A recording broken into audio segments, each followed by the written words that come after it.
ఒకరోజు గురువు తన శిష్యునితో, ఈ లోకంలో నిజమైన బంధువు, స్నేహితుడు దేవుడే నని మిగిలిన వాళ్ళు పేరుకు మాత్రమే బంధువులు, స్నేహితులు అన్నాడు. గురుదేవా, నాకు నా తల్లి, భార్య, పిల్లలు ఉన్నారు. వాళ్ళు నన్ను శ్రద్ధ, భక్తితో ప్రేమిస్తున్నారు. నేను లేకుండా వాళ్ళు ఒక నిమిషం కూడా ఉండలేరు. వారికి నాపై ఉన్న ప్రేమని ఎలా తప్పుపట్టగలను అని అన్నాడు. నాయనా, ఈ లోకంలో వారి ప్రేమ తాత్కాలికమే. అది శాశ్వతం అనుకోవటం అవివేకం. నీకు కావాలంటే నేను దానిని ప్రత్యక్షంగా నిరూపించగలను. నేను చెప్పినట్లు చేయి. ఇంటికి వెళ్ళి 2 నిద్ర మాత్రలు వేసుకో. ఆ తర్వాత దాని ప్రభావం వల్ల అందరికీ నువ్వు చనిపోయినట్లు పైకి కనిపించినా నీకు అన్నీ వినిపిస్తాయి, చూస్తావు.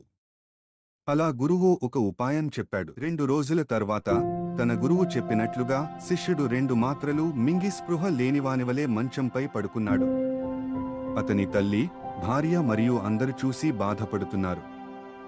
ఇంతలో గురువు ఒక వైద్యుడి వేషం వేసుకుని శిష్యుని ఇంటికి వచ్చాడు. శిష్యుని నాడి పరీక్షించి, ఈ రోగాన్ని నయం చేసే ఒకే ఒక్క మందు ఉంది అని చెప్పాడు. కాని ఈ మందు ప్రత్యేకం. దాని అర్ధభాగం మీలో ఎవరో ఒకరు వేసుకోవాలి. కాని మొదట మింగినవారు చనిపోతారు. ఇక మిగిలిన అర్ధభాగం రోగికి వేస్తే అతను ప్రాణాలతో బయటపడతాడు. ఇంకో మార్గం లేదు అని అన్నాడు. మొదట వైద్యుడు అతని తల్లిని పిలిచాడు.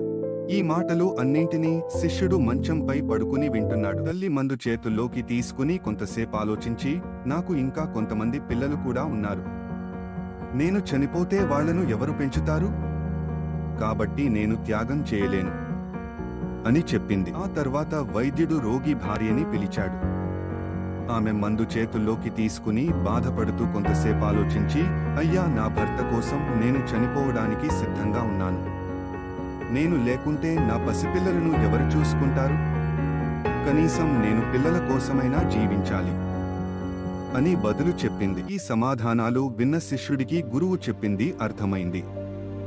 అతను వెంటనే మంచం మీద నుండి లేచి గురువుకు నమస్కరించి, గురుదేవా, ధన్యవాదాలు, మీరు చెప్పింది నిజమే. వీరందరూ నన్ను నిజంగా ప్రేమిస్తున్నారు అని అనుకున్నాను. నేను ఇప్పుడు ప్రత్యక్షంగా చూశాక నిజం తెలుసుకోగలిగాను. మనకు నిజమైన బంధువు, స్నేహితుడు దేవుడే నని తెలుసుకున్నాను అని అన్నాడు శిష్యుడు.